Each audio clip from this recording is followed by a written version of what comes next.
دوستو، وطن عزیز کی ساری سیاستوں کی کارکردگی ایک طرف اور عمران خان کے 3 سالوں کی کارکردگی ایک طرف، آؤ ایک چھوٹا سا جائزہ لیتے ہیں۔ سب سیاستدانوں کی جائیدادیں ملک سے باہر، عمران خان اپنا اکلوتا فلیٹ باہر سے بیچ کر پاکستان میں گھر بناتا ہے۔ ساری دنیا کی ایجنسیوں نے زور لگا کر معلوم کیا، پتا چلا اس شخص کی پاکستان سے باہر نہ کوئی پراپرٹی ہے نہ کوئی کاروبار۔ سارے سیاستدان کاروباری مفاد کے لیے غیر مسلموں سے ہاتھ ملاتے رہے، ان کی دعوتیں کرتے رہے، ان کو خوش کرنے کے لیے اپنے ملک کو خود دہشت گرد کہتے رہے، اور عمران خان لندن، امریکہ، عرب، ملائیشیا، ایران، افغانستان جا کر پوری دنیا کے سامنے کہتا رہا کہ اسلام کا دہشت گردی سے کوئی تعلق نہیں، اسلام کو دہشت گردی سے جوڑنے کی سازش مغرب نے کی ہے۔ بھائی، لوہے کا جگر چاہیے تم کو مغرب میں کھڑے ہو کر ان کے سامنے کہو کہ تم نے میرے دین کے خلاف سازش کی تھی؟ ہے کسی میں جرت؟ یہ سب سیاستدان عید منانے کے لیے بھی مغرب جاتے تھے۔ یہ شخص 3 سالوں میں کبھی بھی کسی تہوار پر باہر نہیں گیا۔ جشن عید میلاد النبی یوں منایا کہ خاتم النبیین کی شان بیان کرنے، ان کے اسوہ حسنہ کو پوری قوم کو سمجھانے کے لیے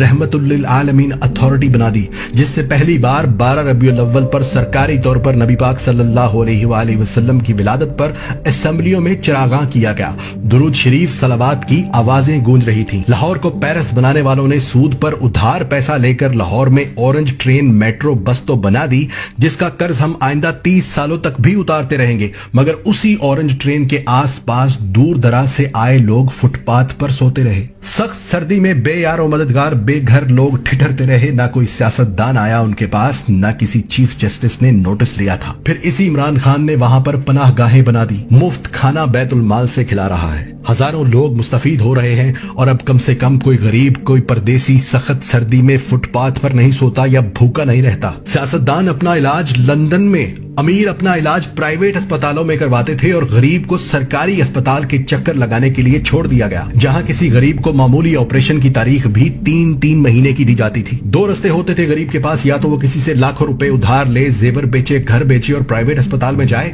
یا پھر 3 ماہ تک سرکاری اسپتال میں باری آنے کا انتظار کرے۔ اور آج اسی عمران خان نے پہلے پختونخوا اور اب پنجاب کے ہر خاندان کو 10 لاکھ روپے سالانہ کی انشورنس مفت کروا دی کہ جاؤ امیر غریب ایک جگہ پر علاج کرواؤ، پیسہ حکومت دے گی۔ کسان کو آڑتی لوٹ لیتے تھے، بیج اور کھاد ادھار دے کر کہتے تھے کہ فصل پوری ہمیں دینا، اور کسان مجبور ہو کر دیتا تھا۔ اونے پونے خرید کر گودام بھر لیتے تھے، نہ گنے کی پوری قیمت دیتے تھے نہ گندم کی۔ اسی عمران خان نے مفت ٹریکٹر تک تقسیم کیے ہیں، کسانوں کو کسان کارڈز بنا کر دیے جس سے سستی کھاد فراہم کی جا رہی ہے۔ حالانکہ تاجر مافیا اتنے ہی زور سے کھاد بلیک میں بیچ رہا ہے تاکہ حکومت کو گندا کر سکے، لیکن حکومت ایک ایک کر کے ان سب کے گوداموں کو سیل کر رہی ہے تاکہ کسان تک کھاد سستی پہنچے اور کسان کسی کی دباؤ میں آ کر اپنی فصل گروی نہ رکھے۔ دنیا کی سب سے بہترین ایئر لائن، دنیا کے سب سے بہادر پائلٹس، دنیا کی سب سے تیز ترین سروس دینے والی PIA کو سیاستدانوں نے کباڑا کر دیا، اور یہاں تک نہیں چھوڑا بلکہ اس کو بیچنے کی رٹ لگا رہے تھے، یہاں تک کہ اس کے ساتھ قومی سٹیل مل مفت دے رہے تھے۔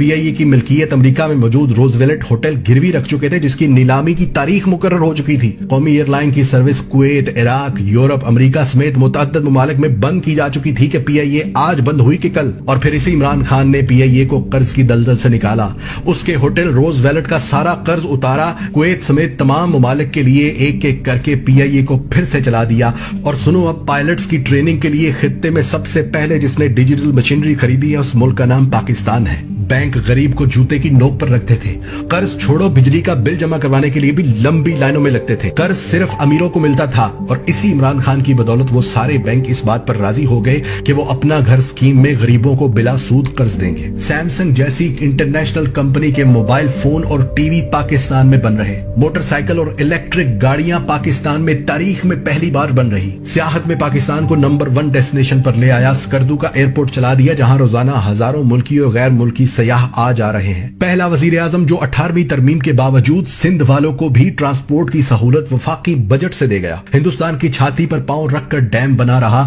گلگت بلتستان کو پاکستان کا آفیشیلی حصہ بنا دیا، افغانستان اور امریکہ کی 20 سال سے چل رہی جنگ ختم کروا دی، پردیسیوں کے لیے روشن ڈیجیٹل اکاؤنٹس کھولنے کی سہولت دے دی، نادرا کے باہر لگی لمبی لائنیں ختم کر دی، کسی پرائیویٹ انشورنس کمپنی کے طرز کے دفاتر بنا دیے، جہاں عورتوں مردوں کے لیے علیحدہ انتظار گاہیں، ایئر کنڈیشن کی سہولت،